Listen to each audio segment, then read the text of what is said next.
नमस्कार शेतकरी मित्रांनो. तर आजचा व्हिडिओ आपला हा मेहनत कधी करावी याच्या संदर्भातला असणार आहे. तर ऊसाला मेहनत करत असताना काय करायचं. आता ऊसामध्ये पण काय होतं, एक खोडवा आणि एक लागण असे दोन प्रकार पडतात. तर सुरुवातीला खोडव्याबद्दल सांगतो. तर खोडवा आपला हा नोव्हेंबरपासून चांगला मार्चपर्यंत तुटून गेलेला असतो. याच्या 4 ते 5 महिन्याच्या दरम्यान तुटून गेला असतो. तर याच्यामध्ये सुरुवातीला ज्याचा खोडवा तुटून गेला त्याच्यामध्ये सुरुवातीला प्रत्येकजण हा काय करत असतो, तर त्याच्या बगाला फोडून ते एक साधारणतः सुरुवातीची मशागत करत असतो. आता दुसरी मशागत करत असताना काही जण 2 करतात व काही जण 3 मशागत करत असतात. तर सुरुवातीची एक मशागत झाली बगाला फोडून घेणे किंवा परत त्याला सरी मारून घेणे. आता दुसरी मशागत करत असताना काय करायचं आहे, साधारणतः मार्च एप्रिलमध्ये जर तुमच्याकडे पाण्याची कंडिशन बघून पाण्याचा जर सोर्स असेल, त्या काळात तुमचं पाणी असेल, मशागत केल्यानंतर त्याला जर तुम्ही पुरेपूर पाणी देऊ शकत असाल तर त्या टायमाला मशागत करून घ्यायची. काय होते, जर मशागत केली आपण तर त्यावेळेस आपल्या ज्या ऊसाच्या ज्या मुळ्या आहेत तर त्या सगळ्या तुटल्या जाते.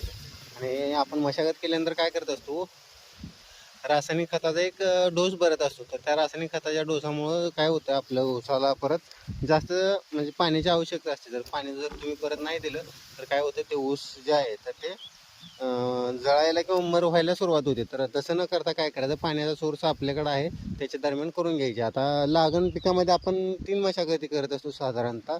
लागणीमध्ये सुरुवातीला म्हणजे एक 45-50 दिवसाच्या कालावधीपर्यंत किंवा 60 ते 70 दिवसामध्ये आपण त्याला एक बाळ मशागत करून घेत असतो. बाळ मशागत केल्यानंतर परत आपण दुसरा एक म्हणजे साधारणतः लहान भर लावून घेत असतो.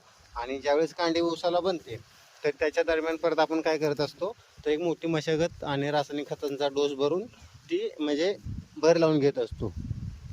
आता ती भर लावत असताना लागण पिकामध्ये ज्यावेळेस आपण ऊसाला भर लावतो तर ती भर लावत असताना काय करायचं, साधारणतः आपल्या ऊसाच्या 2 कांड्या बुडतील एवढी भर किंवा माती त्याला लावून घ्यायची. जास्त लावायची नाही, कारण काय होतं, सरी जर खोल जाईल तर पुन्हा पाण्याला जायला प्रॉब्लेम येतो. आणि पावसाळ्यामध्ये पण काय होतं, पाणी जर त्या सऱ्यांमध्ये साठून राहिलं तर त्या ज्या पांढऱ्या मुळे आहेत किंवा आपल्या जे मुळांचे जे आहे त्याला उजवा लागायला सुरुवात होतो.